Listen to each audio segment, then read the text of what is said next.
इनसे मिलिए। ये है मेडिसिन बाबा, जो हर साल 1.5 करोड़ रुपए से ज्यादा की दवाई मंगाकर जरूरतमंद गरीबों की मदद करते हैं।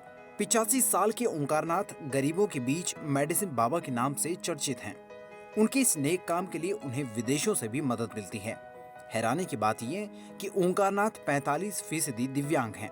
दरअसल बचपन में एक हादसे के बाद इनके पैर सामान्य नहीं रहे, लेकिन इन सब बातों को पीछे छोड़ते हुए ओंकारनाथ आज मेडिसिन बाबा के नाम से अपनी पहचान बना चुके हैं। मेडिसिन बाबा की तरफ से दवाइयां बांटने का सिलसिला कब और कैसे शुरू हुआ, इस पर ओंकारनाथ बताते हैं कि करीब 15 साल पहले लक्ष्मी नगर में मेट्रो का पिलर बन रहा था।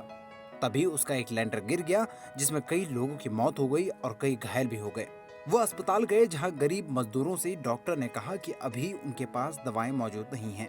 गरीबों के पास इतने पैसे भी नहीं थे कि वो बाहर से दवा खरीद पाते।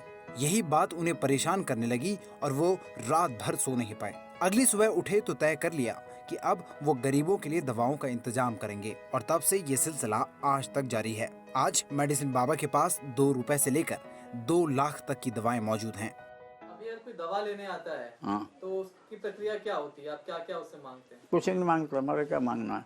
आया, उसने खिड़की के अंदर पर्चा दिया, पर्चा देखा, जो हमारा फार्मेट देख लेता है, दवाइयाँ लेते निकालता, बोले बॉडी में दवाई निकाल रहा हूँ आपके, आप इसकी फोटो कॉपी ले आओ। फोटो कॉपी दे देता है, उसको दवाई डोनेट कर देते।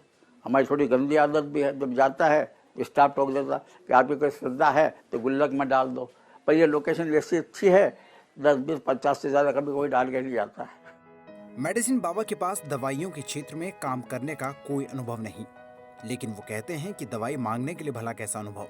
हाँ, दवाएं देने के लिए जरूर उन्होंने एक फार्मासिस्ट रखा है।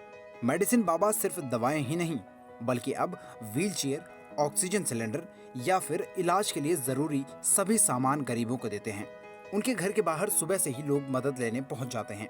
मेडिसिन बाबा के पास अब विदेशों से भी दवाइयां आती हैं। उनके पास फ्रांस, वियतनाम, इंग्लैंड, कनाडा से सबसे ज्यादा दवाएं आती हैं। शुरू में जब उनको मालूम हुआ कि विदेश से आई दवाओं पर भी कस्टम ड्यूटी देनी पड़ेगी, तो उन्होंने भेजने वालों से कस्टम ड्यूटी चुकाने की भी प्रार्थना की।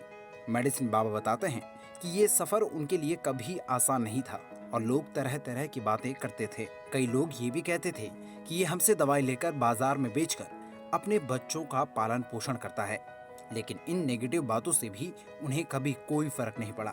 मेडिसिन बाबा बताते हैं कि कोरोना के वक्त हालात बहुत मुश्किल हो गए थे, क्योंकि घरों से दवाइयां मिलना लगभग बंद हो गई थी। ऐसे में उन्होंने शमशान घाट पर दवाई मांगना शुरू किया। कई लोग जो कोविड की वजह से अपनों को खो चुके थे और उनके पास जो दवाइयां बची थी, उन्होंने वो मुझे दान कर दी।